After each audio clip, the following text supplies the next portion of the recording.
Hey, good evening. Good Monday evening to you guys. How is it going, everybody? I'm a little more zoomed in than I usually am, or than I have been, I should say. Not that I usually am, because this really should be the usual. I didn't know how bad and how blurry the previous live streams looked. I am so sorry for that. Honestly, it was terrible. Greetings, Yesmar, Imperial Ramblings, Chris, Lord Corion. Good to see you all. But yeah, it was terrible. It was just awful. Um, so I apologize for that. I do apologize. So anyway, I hope everybody's doing well this evening. I hope everybody's doing not just hunky, but Dory as well. So anyway, it's good to see you guys. It's good to be seen by you guys. And I'm doing good. I'm doing real good. I want to share something with you guys. I took Zeus for his last visit to the specialist today. He is all better, and it's thanks in large part to y'all. You guys helped this happen. You didn't have to. I didn't come out saying, hey, I'm doing a special separate thing. I know I asked people to contribute to Patreon, but I'm doing a separate special thing too. So you got to help me and you got to help my dog. You guys took it on your own initiative, several of you, many of you. And you really, really hit it out of the park. Zeus's eye is all better.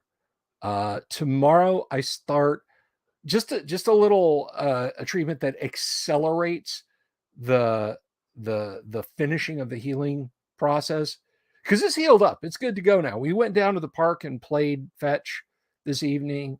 You met another doggy down there. Everything was glorious. No cone.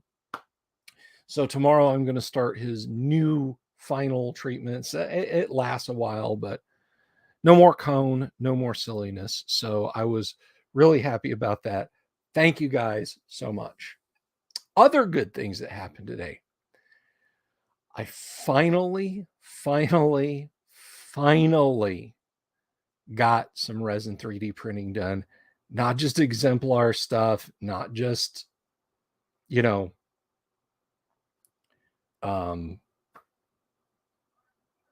mistakes or anything like that. I actually printed a miniature that I wanted. I was so happy about that. Hello, Chip Schultz. Good to see you there. So, yeah, I've been kind of firing on many cylinders today. I actually have another print going that probably is finishing right about now.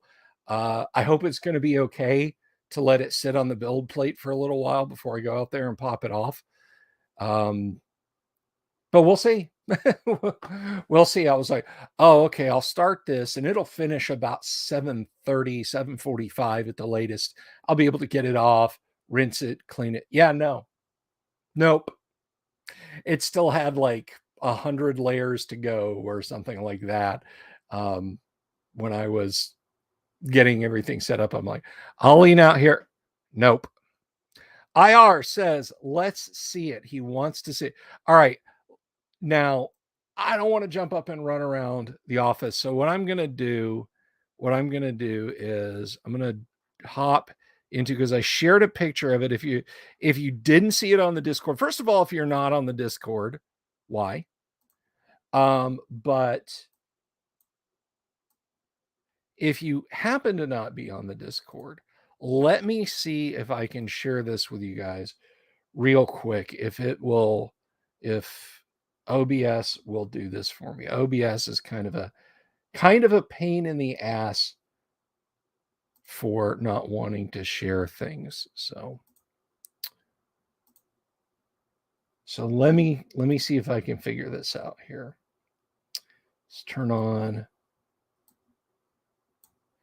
Let's turn on window capture. I'm supposed to let it drip for a while. Cool. I didn't know if I was supposed to do that or not. Thank you, Bo. Bow and Doomsword have kind of, and others have kind of been my Guardos Caminos, my road guards for this entire 3D printing fiasco shenanigan scenario. So let me see if I can do this. Can I? Let's see if we go window capture. Let me see. You know what? Here.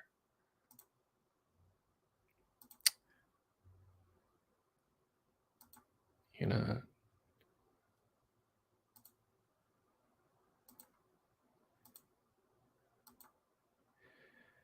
Nope, you're not doing it.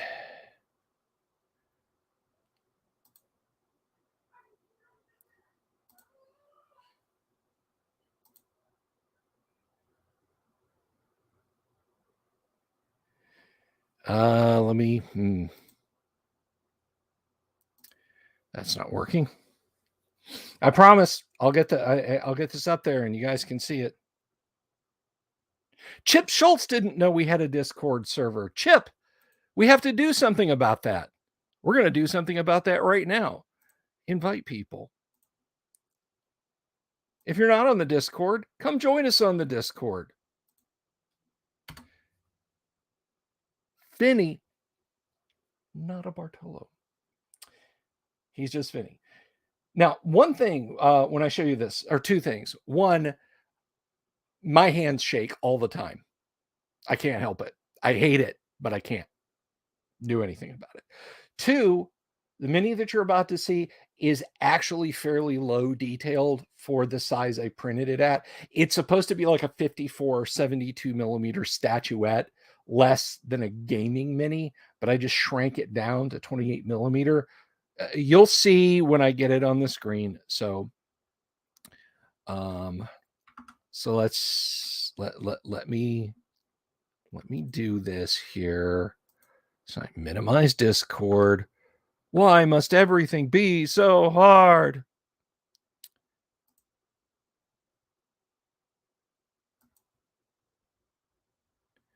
Nope, you're not going to do that.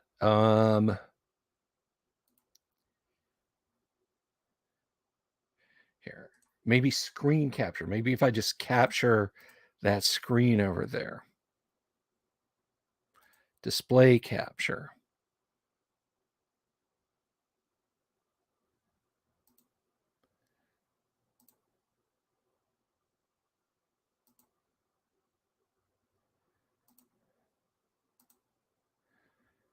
All right. Oh, it's already there. Haha. Okay, so that is a little tiefling, and I paid for that when I got my FDM printer, because everybody said, oh no, man, you just got to tweak your config files. You can totally use a filament printer to print tabletop minis. You just got to be willing to do some cleanup, and you've got to tweak your config files, and then you can absolutely positively print character minis. No, you can't. All right. Maybe with a nozzle swap, maybe with a hot end swap, maybe with a firmware upgrade, maybe with tweaked config settings, maybe with your printing slowed down so slow that you could get enough to pay to have someone properly resin print the mini by picking up pennies off the ground in the time it would take to finish. But no, I could not get this tiefling gal to print in any respectable amount of time in FDM. So the thing I was going to say, if it looks like she doesn't have a face, she does. It just doesn't show up real well at 28 millimeter. But that's my little mascot mini now. That is what the first thing that I have printed. And I got to say, I kind of like it. And I hope you guys enjoy looking at it there for a second, because I'm going to turn that off. I'm going to shut that off. And we're going to turn off display capture. There we go. So I'm back. So Yeah, I printed her out today, and I was so certain because if you looked, if you saw she had that little tail that was like by my middle finger there, I was like, because I'm used to like filament printing is a different kettle of fish entirely than resin printing. A support is basically you're making an entire model. You're not making a model that has supports on it when you filament print. So you have to go in and peel things off. Sometimes they're very thinly attached and you can't tell. Sometimes you have to cut and snip and cut and sand. When I tried to print her in filament, that tail would always go. That tail would never survive because supports would stick to it, and I would start pulling the supports away, and I'd turn her around and the tail would be gone. It would be just completely broken off. And that is thinner. That is like 5 times thinner than a piece of angel hair pasta.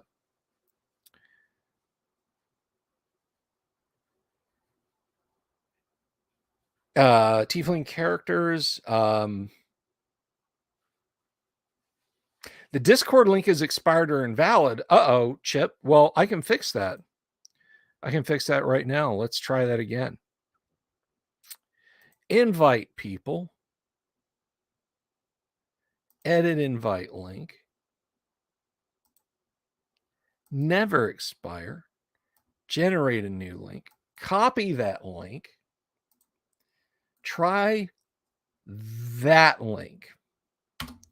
Try that link. Anyway, no, the question about tieflings is no, they did not.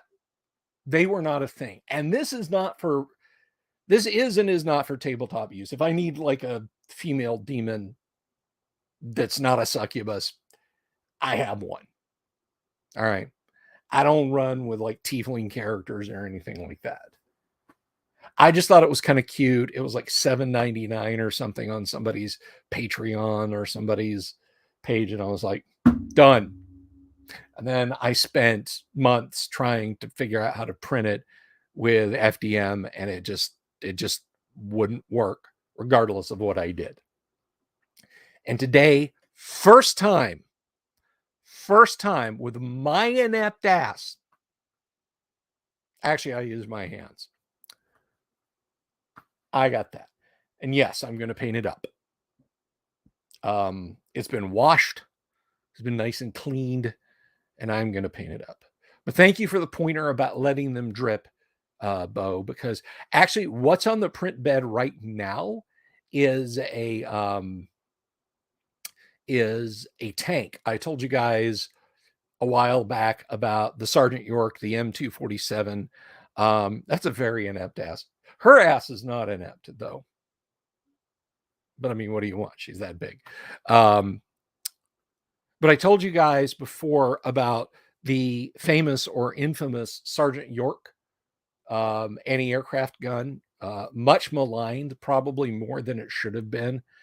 I mean, the gun system was good. The turret just should have been put on an Abrams hull so it could keep up with M1s. That was the final critical failing, was the fact that it could not keep up with M2 Bradleys and M1 Abrams. Anyway, in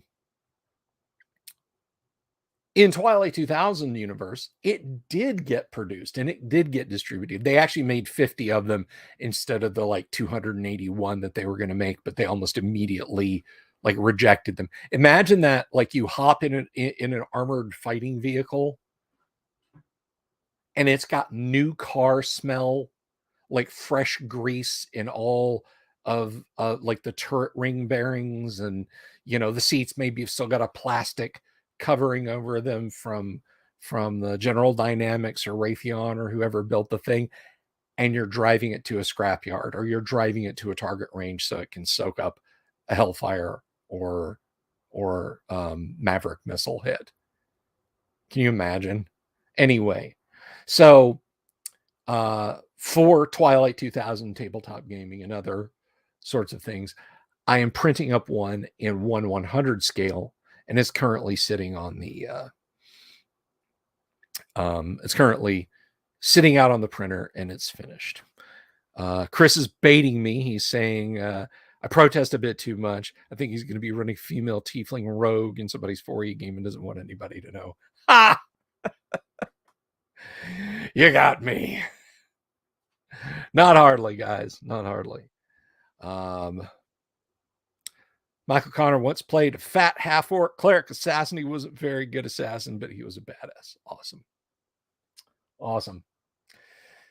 So yeah, I got that done. I started the tank print and I was like, this will be done. I'll have like 30 minutes. I can clean it up and I'll have a picture of it. Yeah, no.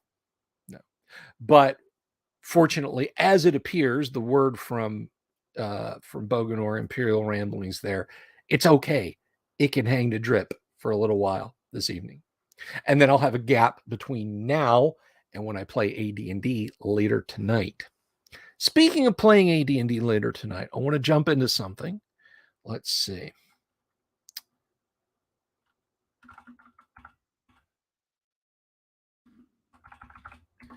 Let me see if I can find this because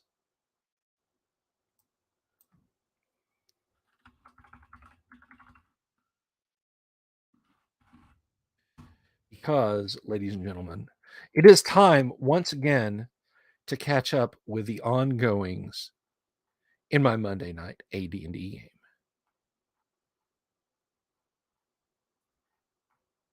Let me just slide down here. And this next chapter is called Distractions in SoConf. In case you need brought up to speed, our dramatis personae are Bran Grayson, 9th level cleric, Petra Hammer's daughter, 8th level fighter, Grindel Grayax, dwarven fighter, level 8, Etho, a human dual-class magic user, cleric, 5/5, Carleon the paladin, 7th level, Logan the ranger of 6th level, Veneran magic user of 6th level, Kane the thief of 7th level, Olinger Fayfarin, and Elven fighter magic user thief of 6, 5, and 6th level. Jaden the druid, 7th level, Rabindranath the 8th level bard, Feanorth the 7th level fighter NPC, Jane the level 1 paladin NPC, and Braun an NPC lieutenant who fights as a 7th level man. Let's get down to brass tacks and talk about what they've been doing.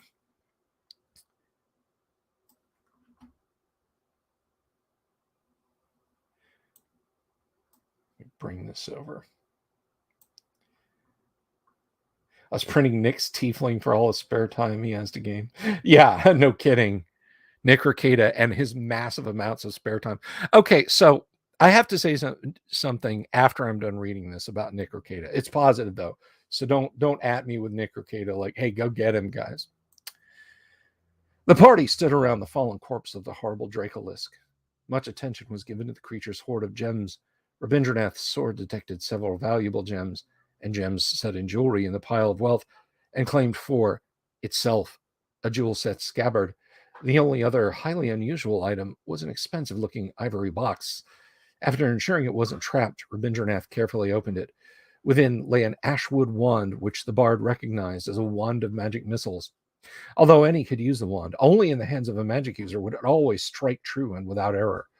Otherwise, it would have to be aimed as a bow or a crossbow by a fighting man, cleric, or thief, and the bolts loosed from it could potentially miss. Alindra asked that she might wield it. Her martial skills were puissant, but as often was the case, a large melee left little room for the thrice-skilled elf to apply any of her talents against foes. Reluctantly, Rabindranath the bard handed the wand and its ivory case over. While the balance of the treasure were coins of lower worth, a huge pile of nearly 50 score platinum and over 100 gold pieces were divided out. The bags of holding the party carried were nearly full, however, and the decision was made to leave lesser coins behind. Jane opined that the thousands and thousands of silver could be tithed to help the poor if it and the remainder of the Gorgamera's treasure could be safely transported home. It was agreed that when the dungeon was scoured and Drelsna found and disposed of, or if it was determined that she had fled the mazy halls, the silver would be collected and brought home. As this went on, Logan noticed high on the southern wall a passage large enough for the Dracolisk to have squeezed through. He climbed the sheer face and found a tunnel that went back a great distance. Both he and Kane explored for a short while, but found that even their light sources could not illuminate an end to it. Rather than journey deep into the unknown by themselves, they returned to the group, noting the location of the tunnel with a mind to explore it when or if a more opportune moment arose. And good evening to you, Dungeon Minister. Finally, the discussion turned on where to go next. The tunnels of the lower caves were quiet, at least compared with the upper galleries. Looking at the map that Caerleon had been sketching, they realized there might be significant areas of the caverns they had yet to explore. There was equal concern that Drelsna might lie in wait or marshaled forces to ambush the party from the denizens of the caverns that they had yet to encounter. Thus, the decision was made to further their explorations and try and determine if reopening the doors to the inner chamber would cause the party to teleport, and to use Logan's expert abilities to try and track the cursed maiden. Using the wand of enemy detection owned by Kane, as well as judiciously searching for traps along the way, the party made their way through the mazy corridors back to the chamber where Drelsna had first been encountered. This time, upon opening the inner valves, they were not teleported away, but rather gained access as they had when they first met the vampiress. The sphere seemed much as it had been when they looted it days before. One chillingly notable point was that the considerable blood stain left where Brand was nearly slain had been licked clean. The adventurers continued on after thoroughly searching and inspecting the inner sphere. No sign of the vampiress was found. Her consecrated and disrupted crypt still lay bare, the holy wafers in place. If she had returned to rest here, it was in vain, despite her consuming the spilled blood of the priest. Onward they continued, finding a northwesterly route, eventually coming once again to the huge, beautiful cavern where they had previously encountered the dreadful Baragura. Brand and Jane both detected great evil. The creatures that had survived the initial encounter might still be about somewhere in the giant cave. Before they could act, a rain of stones was loosed on them from above, injuring all. While others had time to prepare defensive words and spells, Brand had been deep in prayer when the shower of rocks fell on them, and his spell was ruined. A sonorous, resonant voice echoed through the chamber, "Get out!" But the party would have none of it. Etho employed his wand of frost and showered the tops of the stalagmites with a blizzard force of ice and snow. Veneran cast a wall of ice in his turn and shielded the party against attacks from above, positioning the ice wall so that it was fixed between the wall behind them and the crop of natural stone pillars. Jaden cast bark skin on Grindel, aiding the dwarf's protection. Jane laid her hands on Alindra, easing her injuries somewhat. Kane used his ring of invisibility, having gone unhurt thanks to a combination of his high dexterity, boots of striding and springing, and a luck stone, and moved to the north. Once the party had moved back to the entry point, Jaden cast Cure Serious Wounds and healed Alindra, who had been worsted by the rain of stones. Kane, still unseen, retreated back to the party around a short passage behind the western wall of the chamber. Before they could gather themselves again, though, a gate opened, and through it flew a host of Type 1 demons. Jane, of demonic origin herself, was able to see through this illusion and caution the party not to believe that which they saw. They had encountered the Baragura before and had seen through their illusion. The majority of the group was unaffected this time. However, both Grindel and Logan feared that the vulture-like demons were real. A dozen of the beasts swooped in and began to attack the ranger and the dwarven fighter. Illusion or not, their beaks and claws drew horrible wounds in the dwarf. Logan steeled himself, refusing to believe what he was seeing, and, in doing so, caused the images to vanish from his sight. Grindel was not so lucky. The abyssal creatures continued to tear and rend. He staggered back and put himself in proximity to Jane, and he was finally able to overcome the phantasmal images. Still hurt, though, the party withdrew with a cacophony of hateful screams following them as the Baragura mocked and derided them. Once to a somewhat safer point, and sure the demons were not pursuing them, the adventurers again discussed the wisdom of continuing the pursuit of Drelsna. Jane felt that the party might be overextended at the moment. Braun agreed, noting that the men-at-arms waiting in High Folk had been there for almost a month now, and that he would prefer to quit back to his lads, if only for a while. It was here, then, that they paused, considering their next course of action.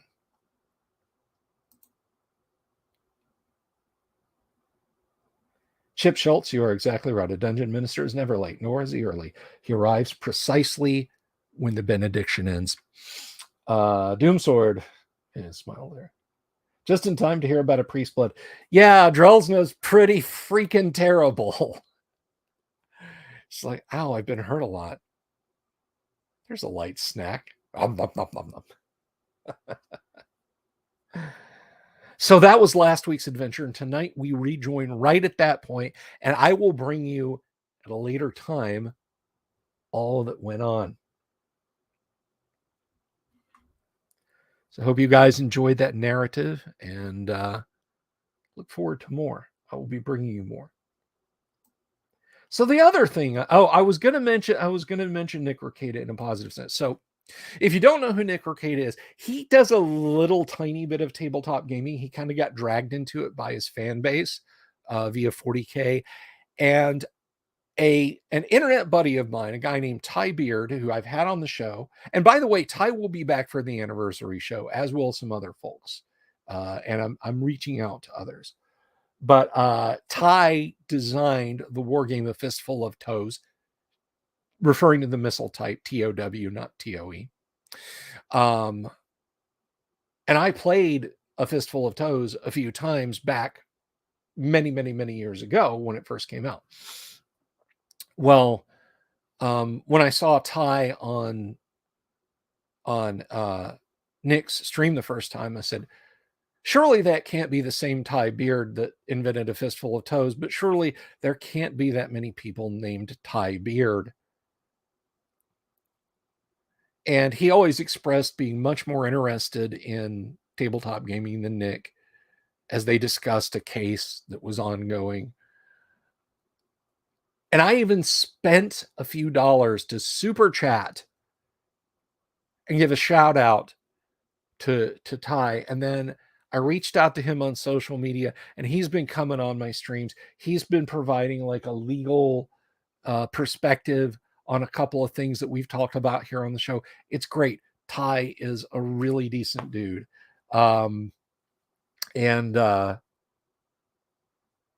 Yeah, Ty's all right. But here's the thing about Nick.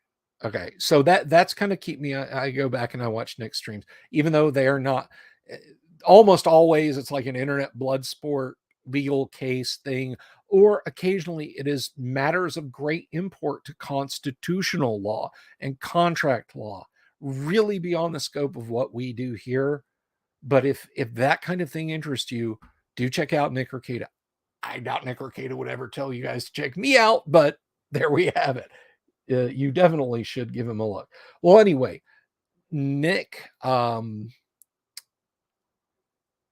streams for about 3.5 to 4 hours a night, every night, and very frequently on weekends. Unfortunately, his streams start about 11 o'clock Eastern, or sometimes midnight Eastern, which means he's not off the air until 4 o'clock in the morning, which I have bemoaned my screwed up sleep schedules lately. I can't lock into those. So I go back and I put them on later, like the next day or whatever, and I watch them. So there you go. Nick has 4 kids, I think, 4 children. And you might think, okay, YouTube streamer who's gotten pretty popular. I've seen people super chat Nick like $200 just for the privilege of saying hi, or can you say in a Kermit voice that, Monica Rial is a bad person, or, here's $100 if you'll say that the Ultramarines are not the best chapter in 40K. So my thinking was, Nick has now shifted to an entertainment thing. No, the guy still does lawyering stuff 9 to 5. And during the day, like after he gets done with that, he's doing like pre-recorded streams. Sometimes if there's a court case that's in trial that's of interest to him and it's on a publicly available broadcast, he'll do a watch party. He'll watch the stream and comment on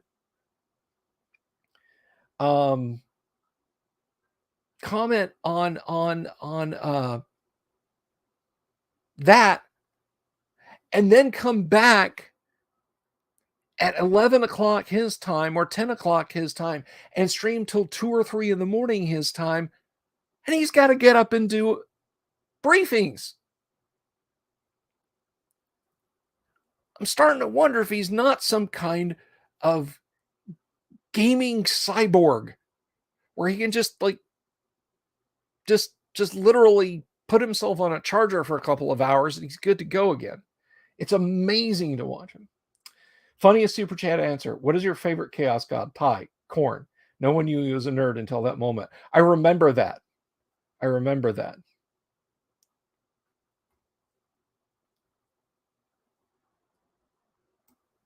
Yeah, Nick, when he says, peace. Okay, dude. I know Ty has shouted me out on Nick's show a couple of times, and I do appreciate it. I kid. But anyway, so yeah, that's just my good words about Nick Rekieta. He is a dynamic person, man. Let me tell you what. But anyway, let's talk about other things. Because we're going to do something. We haven't done this in a little while. We haven't done this in a minute or two. It's not exactly mail call, but I'm going to call it mail call anyway, because I have some really cool stuff, some really cool gifts to the show from friends of the show. And I want to show these off, and I can't find one of them right now. There it is. Okay. So one of them I'm going to kind of hold up to the camera and you guys can see there. But the other one is, I will show you guys. So we're going to look at the first one. This is my Christmas gift from Todd and Anna down at Gods and Monsters. It is a notebook.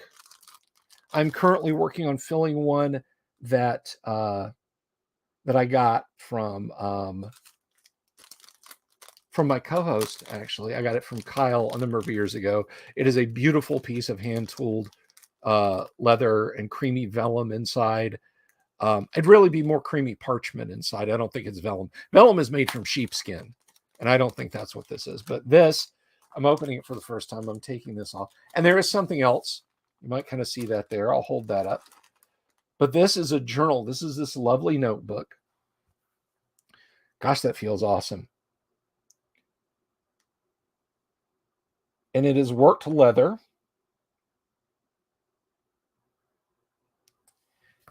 And it says, when the DM smiles, it's already too late. And I love this. This is awesome. These are lined pages, lovely lined pages for my horrible, crabby handwriting.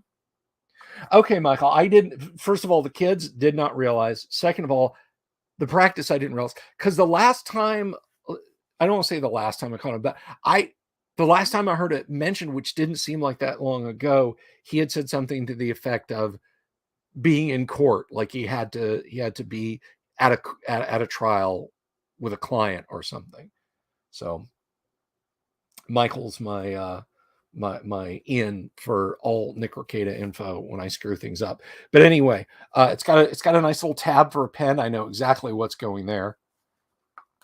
But this is awesome. Todd and Anna, if you watch this one or if you ever watch this, I love you guys both. And thank you so much. This is awesome. I love the feel of it. When the DM smiles, it's already too late. Many great notes are going in that. I like that. And I hope you guys like that. Let's look. I mean, notebooks for a DM are like, rain on a desert floor. They're like food to a starving man. We need places to write things down, and I love that. I love that. So with that and Kyle's, I am set forever. You know what? I'll show you guys Kyle's journal one day real soon because it's a beautiful piece. And this is an ornament. This is like a little light wooden Christmas ornament, holiday bush, for those of you who may not. And it says, choose your weapon. And it's got a little tableau of dice on it there. And that's very nice. That is a very nice piece. The last time I was down at Gods and Monsters was on my birthday, but it was Sunday, and rightly so, Todd and Anna were not there. And I didn't want to be like, hey, don't you people know who I am? I think there's a Christmas present for me in the bag, right? I mean, that's just kind of shitty. So I went down there with Alan Grohe last week when Alan was in town, which I told you guys about. And they were there, and Anna gave it to me, and it was quite nice.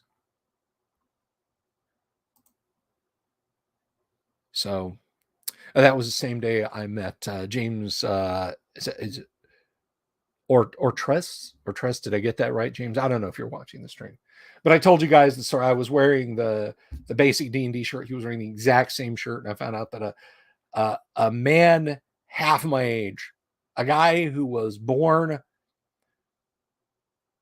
when I was getting back into classic D&D, he was but an infant. Now an adult, now a full-grown man embracing old school, and that makes me happy. That makes me happy. My buddy's favorite thing was when they would say they were bored or looked bored. Nice. All right. So the other thing was contribute. Now, frequent show contributor, by which I mean benefactor. We've gotten a lot of cool stuff from this guy. Rusty Schaefer donated the next thing, and I'll tell you a funny thing. And if you read the show description for tonight's episode, you know, and it's right up there in the title, Temple of Elemental Evil unboxing. I saw a copy of it at 3 places we went. They had it at Gods and Monsters, I believe. They definitely had it at Sci-Fi City, and they had it at we went to a third bookstore, and I can't remember which one it was, but they had it there. They had it at all 3 places. And the third place we were at, Alan says, "You going to pick that up?" And I said, "No. I really like Village of Hamlet. Temple's not a favorite of mine. It is a slog. Anything good in Temple of Elemental Evil was written by Gary. Anything not so good was written by Frank. See, here's an ugly little secret that is probably not in the box set.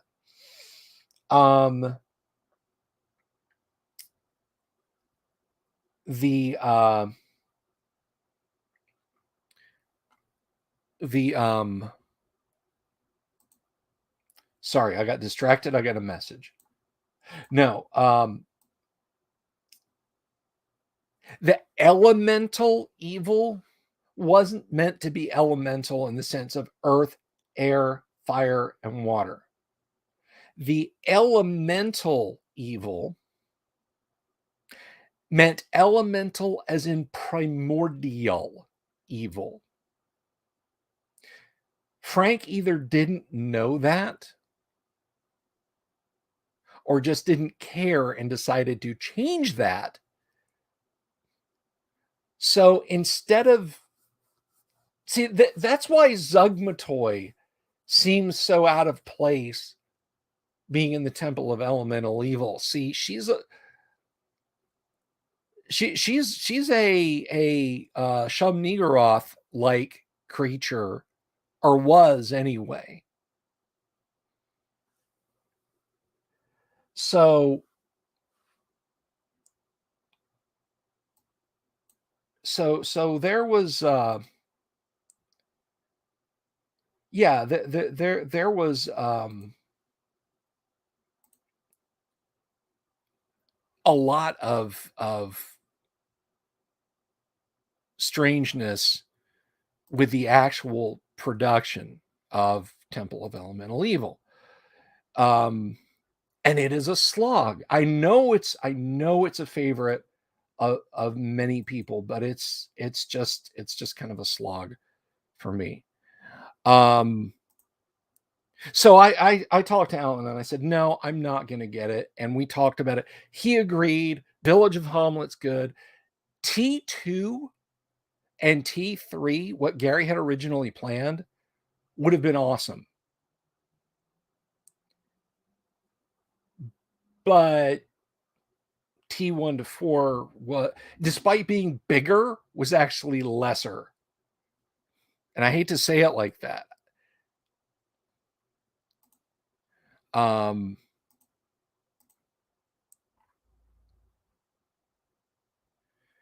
Yeah, T2 is a straight up travesty. Yes, Mara, you're absolutely right. But anyway,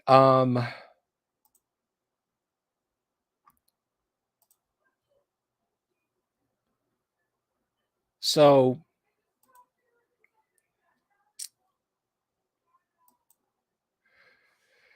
anyway, I said I wasn't going to get it, especially as the MSRP on it is $99. That is a chunk. That is a lot of money to me. I know to a lot of people that's just like, whatever. Well, yes, Mar, I think your statement works either way. Either T2 is a straight up travesty because it never came out, or if you mean T1 to 4 by T2, agreed. But I said, yeah, I can't justify $100 on a module that I'm not going to use. Now, Rusty is currently local to me. He's looking to move, which breaks my heart, but I understand. So he said, look, I've got a bunch of stuff. I completely forgot that I backed this thing. I was like an early buyer. I bought this thing. The box came. I opened it, confirmed it was in condition, good condition, and I put it on my gaming shelf in my garage. I never took it out of the shrink wrap. Do you want it on the condition that you don't flip it? And I was like, I'm not going to flip it. It's a gift. It's a gift. So now I have it, and we're going to look at it together. We're going to see, guys, this thing is the size of like a 1978 New York City Yellow Pages, okay? It's massive. We're not going to go through it. We're going to unbox it. We're going to take a look at just kind of a general look at it, because the stream's sort of aging anyway.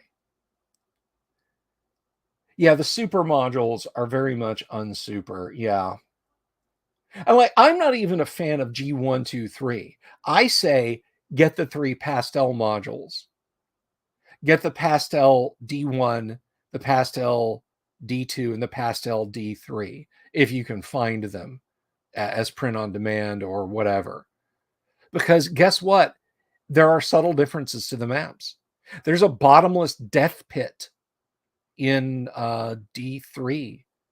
There, early on in the module, you encounter the boudoir of a succubus and her male drow vampire consort, and there's a bottomless pit around like the middle of the room where you'd go up on to this plinth where her bed is and everything. It's not there in D3 or in D2-3, or I'm sorry, in D3, because D1 to 2 and then a separate D3. That's right. Hiya, Ricky. Hello. Yeah, they were cash grabs. They were definitely cash grabs. Monochrome all the way. I have a good collection of monochrome modules. I wish that I hadn't had to let my mono B1 go. That's life.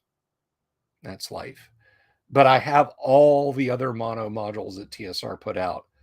The only non-original one of that set, and I've talked about this before, is I got the Return to the Tomb of Horrors, the guts of the box. I picked it up for fairly cheap. And I got that mono S2 copy. I carefully separated out the illustration book pages, made my own separate illustration book, so I have a good connection of mono. And they have a Deep Gnome Prisoner. That's right, Cal.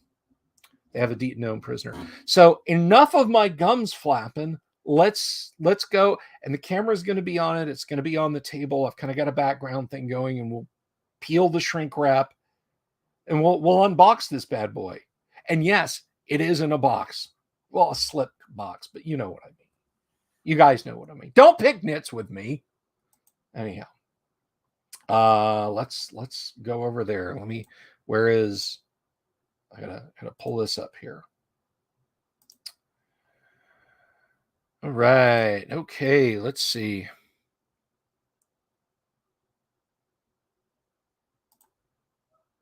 Whoops. That's a little small. So there we go. So you guys can see that there. And I apologize for the hot spot. I got to get some light filters. I apologize. So there it is. Now, if that doesn't look like all that, if you haven't seen this online before, wait till I start moving it around. I got too many damn windows open here. I can't see anything. Go away. Let's see. Did they fix the map location where Nulb is in relation to Hamlet? I don't know. I do not know. So here it is. I'm going to turn the mic slightly so I can stand up and unbox this mighty thing.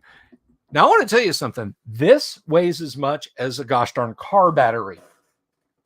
So you can see, and I'll try and, this is a 5th edition conversion of and classic homage, T1 to 4, The Temple of Elemental Evil, deluxe 2-volume set, conversion by Chris Doyle, Rick Maffei, Tim Wadzinski.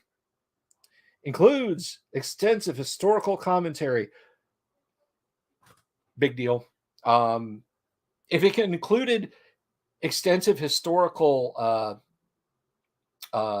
content, that would be one thing, but so what? But let's dig into it now. So we gotta peel this plastic.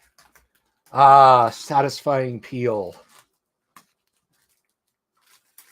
Isn't that how the tech guys get their get all their Patreon donations, when they have the glass sided PC cases and they do that product peel? Anyway, so let's get into this. It's sliding out of my fingers. Pardon me for a moment. So yeah, totally unexpected gift.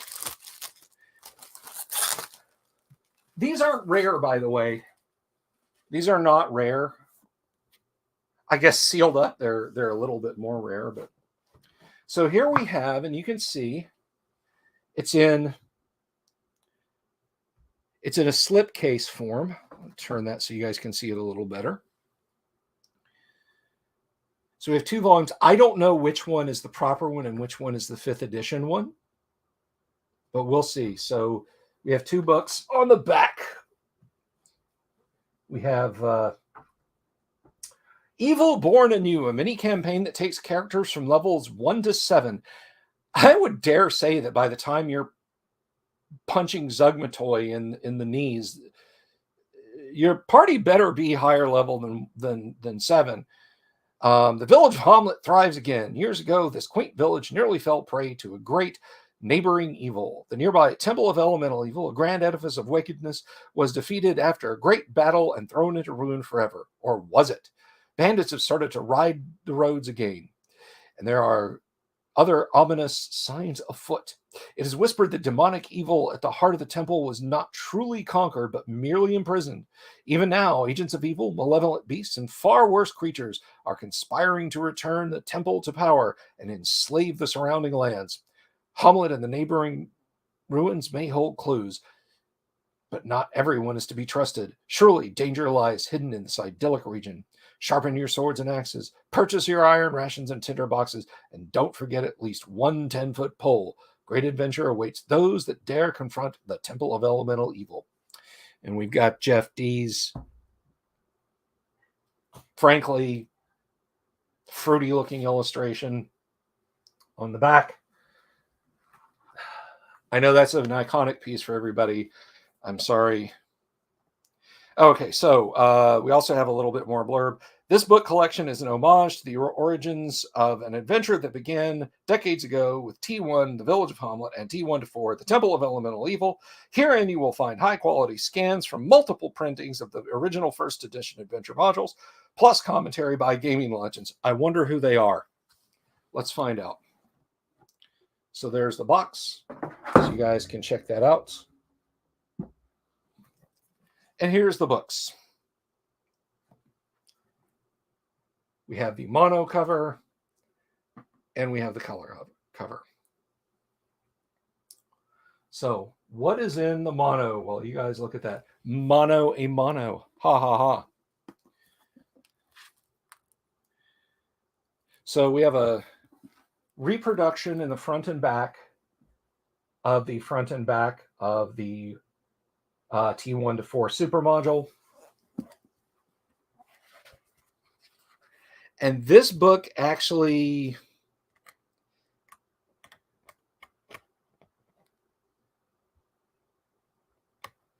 yes, this is, let's see, page 41. Oh, I see what's going on. Okay, so there's two books, but they treat it like one volume. So this starts around page 400 and goes on how many ever pages to finish it. So the 5th edition stuff is in the brown cover, the mono cover. And then it starts officially. Oh, it's not a bad looking piece there.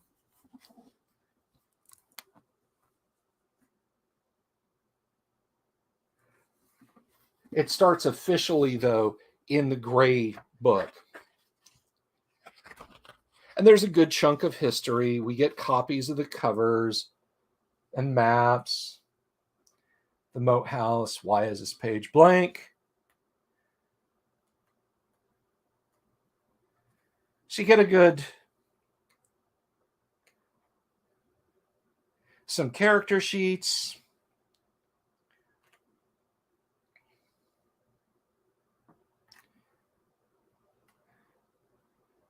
Jeff Easley. I like Jeff Easley a lot. I've met him a couple of times. Steven Chenault's in here for some reason. Flip open for Gatefold Map. So what do we got here? I cannot get the Gatefold Map to flip open.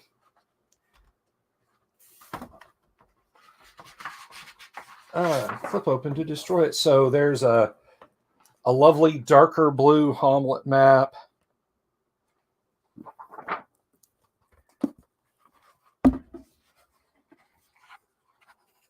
And this is basically the Temple of Elemental Evil.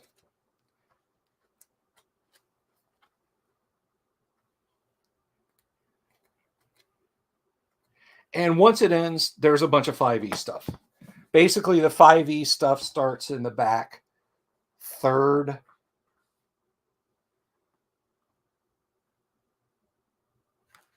of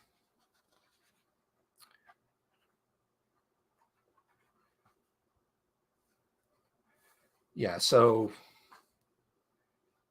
basically from here forward, here be dragons from page 223 on or so.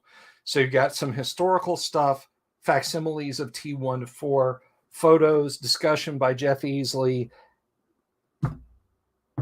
and then that's it. So I hope I just saved you all I hope I just saved you all $99.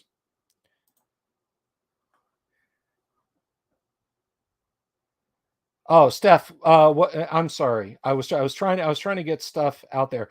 What would you like to see, Steph? Because I'm here for you guys. Steph says she couldn't see. Well, just let me know what you couldn't see. You love the books, they're blind people friendly. That's great.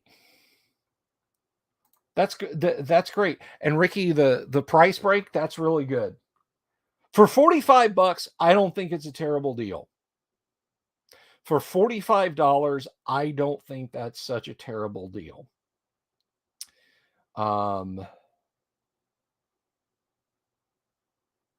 The illustrations, but don't want to bother. It's okay. No, look, bother me. This is my you guys interacting with me is not bothering me. Bothering me would be like, hey, what'd you have for dinner? What'd you have for dinner? What kind of paint did you use on the wall behind you?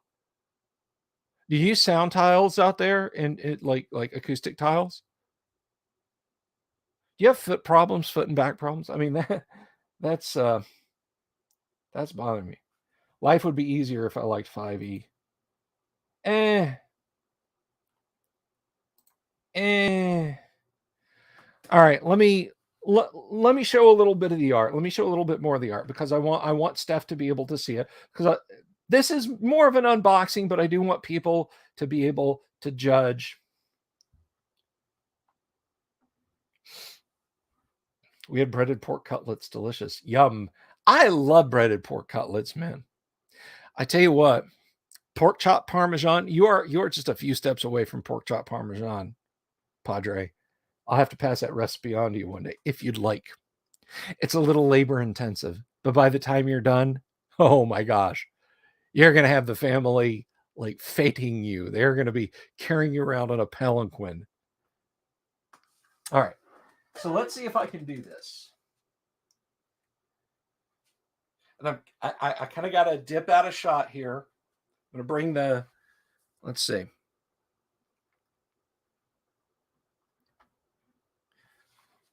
Oh, where are my controls? There.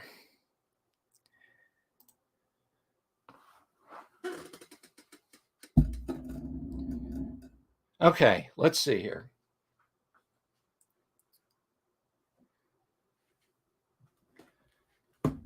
So we have the cover.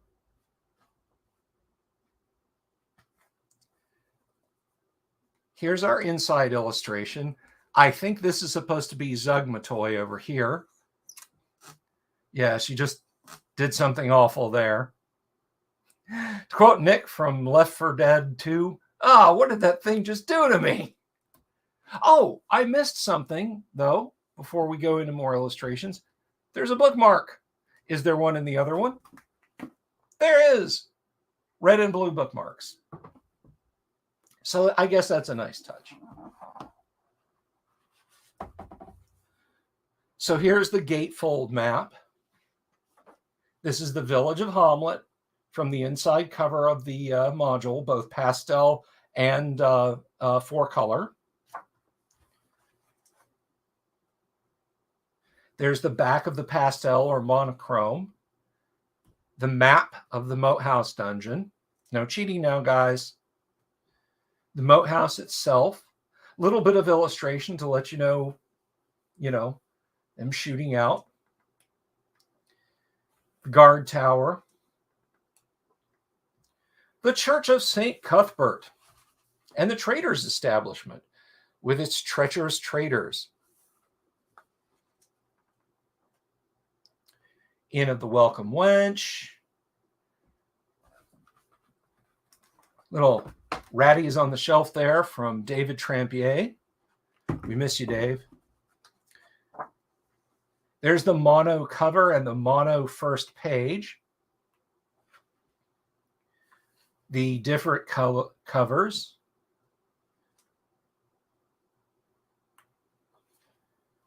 Let's see. Oh, here we go. We're into Jeff Easley's stuff. some art there.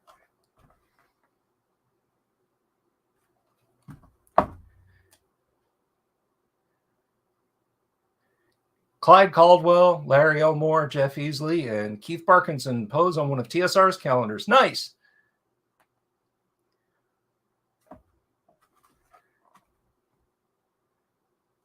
Some stuff from around Lake Geneva.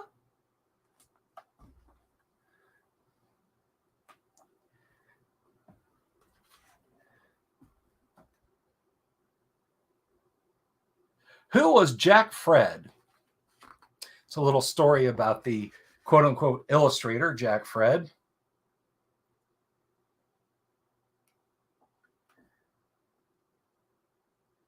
Oh, look, a model box that Jeff Easley did, Rambo Combat Chopper.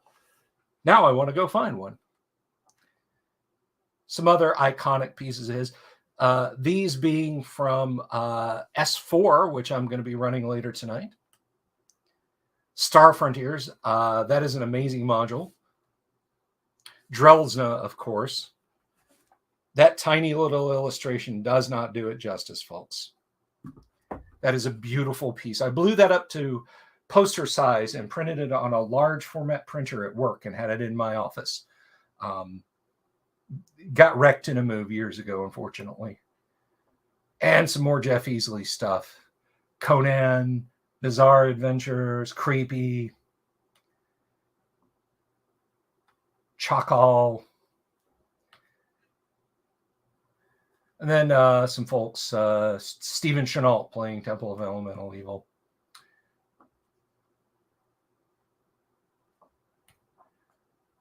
Building in the Shadow of the by Harley Strode. Don't know. That's all about. We'll take a deeper dive maybe into the stuff that is relevant to my interests in the channel at a later time.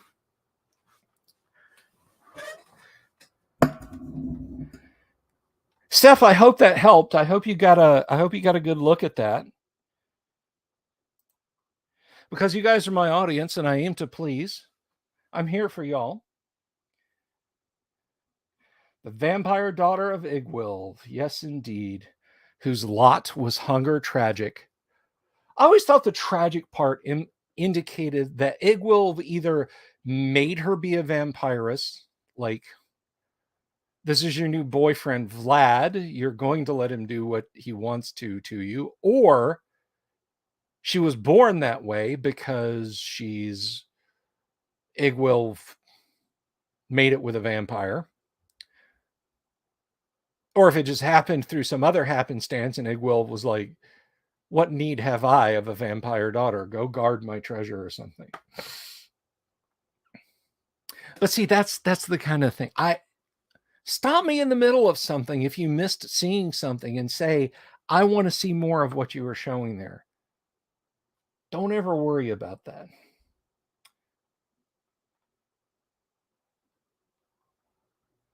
They really should have printed those illustrations with full bleed. They look cheap. Yes, they do. They really do. Dungeon Minister says, I did an internship at St. Cuthbert's. They are really thick. The add-ins, well, the bulk of it, you have to understand. G1, Steading of the Hill Giant Chief, is a tight 5,000 words, and the module is 8 pages long, not counting cover wraps. It is 8 pages long. That same module for 3rd edition, or God forbid 4th edition or 5th edition, would probably clock in at over 50 pages, because you'd have every contingency and every possibility for every skill check and everything else in the world. So you take a chonker like Temple of Elemental Evil, which is 128 pages long, go from a 3-column Quellan format to 2, bump up the typeface size, and yeah, you're starting to clock in at nearly 600 pages.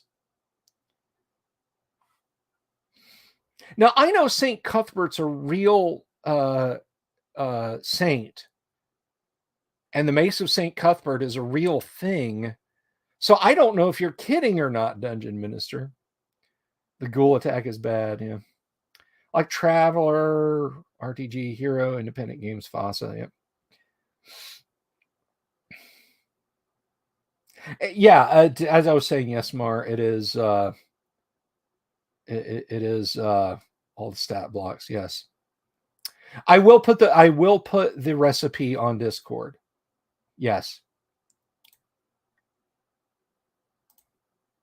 Stuff I would have never guessed. You have a better command of the English language than I have of French. So don't even sweat it.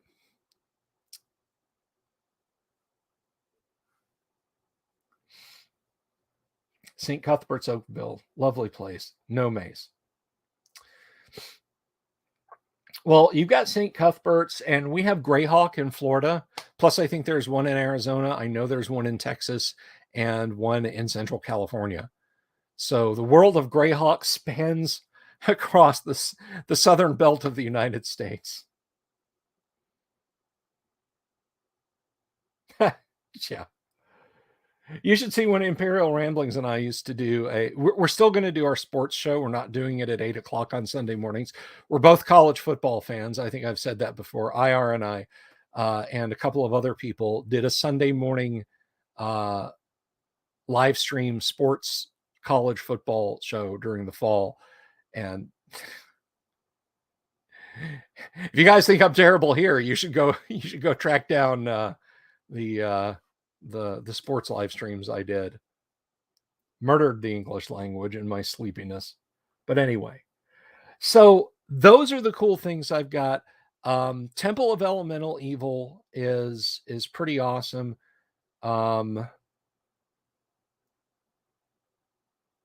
If you've got $99 to spend and you love 5th edition with all your heart, if you have the super module and you have a separate copy of T1, I will even go so far as to say if you just have a separate copy of T1 and you're not going to play 5th edition ever, guys, until we get Gary's original T2 and T3, which, let's be honest, Gail's never going to let those go.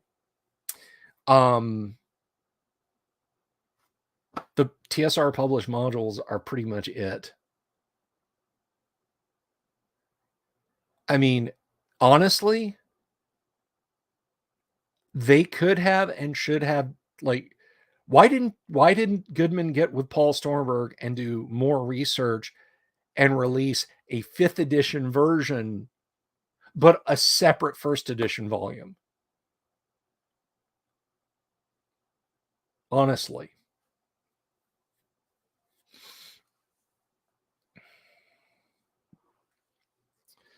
So,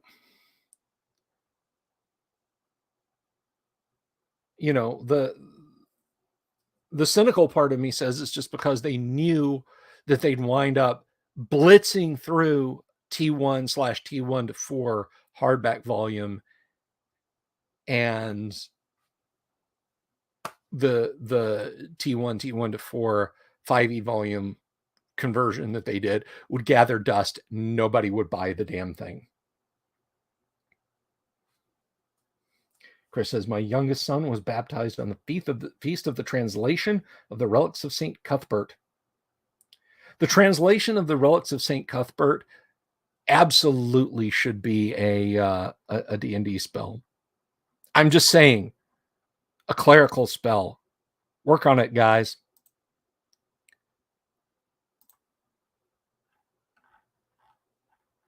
I'm going to close with a joke because I thought this was hilarious.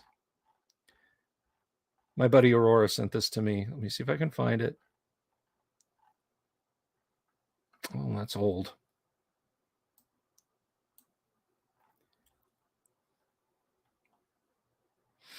D&D spells named for the wizard who developed them nearly always take the form of developer's name, adjective, noun, e.g. Otto's Irresistible Dance. Therefore, Mike's Hard Lemonade, is a wizard spell. In this essay, I will. Anyway, just kind of trails off there. I cast Mike's Hard Lemonade. All right, listen, I do need to get going though because, geez, my AD&D game starts in less than 20 minutes. Guys, have an absolutely wonderful Monday evening. Thank you all for stopping by. If you're not subbed to the channel, please do consider subbing. I would really appreciate that because we are at 979 subs. We are 21 subscribers away from reaching 1,000 subscribers on the channel. And when we hit 1,000 subscribers on the channel, we're going to celebrate it with a virtual online gaming convention. Is what we're going to do. We're going to celebrate it with a virtual online gaming convention. And I really want to do that. I really want to do that. So I will leave you guys by thanking our Patreons. And that is Digital Discord, Joshua Garlock, Lord Corion, Ricky Maru, 8 Mobius 8, Kevin Reynolds, Doomsword Deathmaster, Mark Simpson, Damien247, James F. Keck, and the whole observatory out there in Hawaii. Thank you all. William Smith, the Dungeon Minister, Manny Wall, Mark Corey, my good buddy Kevin Wood, and Todd Sharp. Guys, thank you all so much. If anybody else wants to hit me up on Patreon, the link is down there. You can pause the video, put it in, and become a supporter of the channel for as little as $1 a month. With that, I do have to go. All of you have a positively wonderful evening. I will be back tomorrow when we are going to play first edition AD&D live with a group. Rocks may fall, everyone may die, or not. And we'll have a lot of fun then. But until then, everyone, have a great evening and be good to each other. Peace.